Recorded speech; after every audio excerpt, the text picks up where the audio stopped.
இன்று நாம் கற்க இருக்கும் கிரியா பயிற்சி அஸ்வினி முத்ரா கிரியா. அஸ்வினி என்றால் குதிரை என்று பொருள். இந்த குதிரை சக்தியை வழங்கக்கூடிய பயிற்சி, ஆர்ஸ் பவர்னு சொல்லுவாங்க. அத்தகைய பயிற்சியை வழங்கக்கூடிய அத்தகைய சக்தியை, ஆற்றலை வழங்கக்கூடிய அற்புதமான பயிற்சி தான் இந்த அஸ்வினி முத்ரா கிரியா. குதிரை பார்த்திங்கன்னா நல்ல ஆரோக்கியமாக இருக்கிற வரையில் நின்று கொண்டே இருக்கும். எப்பொழுதும் தூங்கும்போது கூட நின்று கொண்டே தூங்கும்.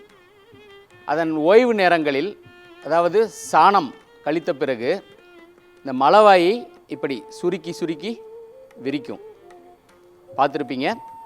இது ஆடு மாடெல்லாம் கூட இது செய்யும். இந்த பயிற்சி தான் வந்து அஸ்வினி முத்திரைன்னு சொல்லுவாங்க. இந்த பயிற்சி அது இயற்கையாக அது செய்கிறதுனால அது ஆற்றலோடு விளங்குது. அதே போல் இந்த பயிற்சியை நம்ம செய்யும்போது அந்த ஆற்றல் நமக்கு மேம்படுகிறது. இந்த பயிற்சி செய்கிறதுனால நமக்கு ஆண்மை சக்தி அதிகரிக்கிறது. தாம்பத்திய உறவில் சிறப்பாக ஈடுபட இது உதவுகுது. அதே போல் இந்த அஸ்வினி முத்திரை செய்கிறதுனால 100 யானை பலம் கிடைக்கும்னு சொல்லுவாங்க. அத்தகைய அற்புதமான இந்த அஸ்வினி முத்திரை பயிற்சியை எப்படி செய்கிறதுங்கிறத இப்போ கற்கலாம்.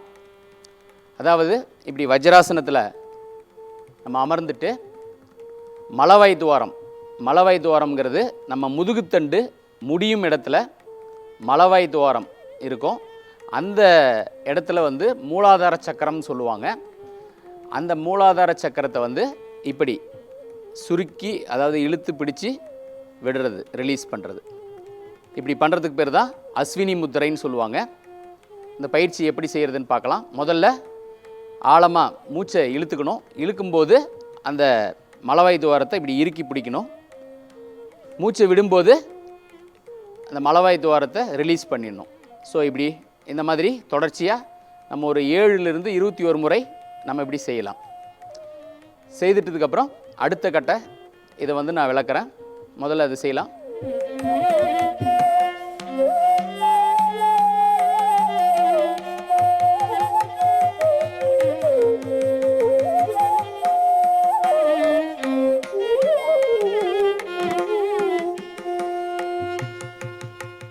இந்த மாதிரி செய்துட்டதுக்கப்புறம் மூச்சை இழுக்கும்போது அந்த மலவாய் துவாரத்தை இப்படி இறுக்கி பிடிச்சிக்கணும். முதல்ல சுருக்கி சுருக்கி விரித்தோம். இப்போ இறுக்கி பிடிச்சிக்கணும். இறுக்கி பிடிச்சிக்கிட்டு நம்மளுடைய கவனத்தை உச்சந்தலைக்கு கொண்டு போயிடணும், சிரசுக்கு கொண்டு போயிடணும். இது மாஸ்டர் கிளாண்டுன்னு சொல்லுவாங்க. ஸோ இந்த இடத்துக்கு கொண்டு போயிட்டு ஆட்டோமேட்டிக்காகவே அந்த கவனம் அங்கே போயிடும்.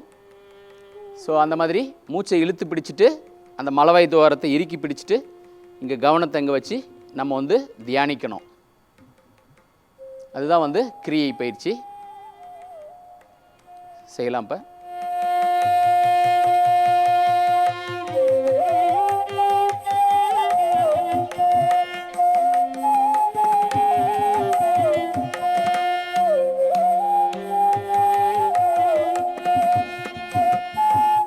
இந்த இழுத்து பிடிக்கிறத, மூச்சை இழுத்து பிடிக்கிறது நம்மளால் எவ்வளோ நேரம் முடியுமோ, அதாவது 1 நிமிஷமோ 2 நிமிஷமோ நம்ம அந்த மாதிரி இறுக்கி பிடிக்கலாம். எவ்வளோ நேரம் முடியல, 50-60 செகண்டு தான் பண்ண முடியுது அப்படின்னா ஒரு 1/2 மினிட்ஸ் கூட பண்ணலாம். பண்ணிவிட்டு ரிலீஸ் பண்ணிடலாம். இதுதான் அஸ்வினி முத்ரா கிரியா. மறுமுறை இந்த பயிற்சி எப்படி செய்கிறதுங்கிறத இப்போ பார்க்கலாம். கண்களை மூடி தியானிக்கலாம்.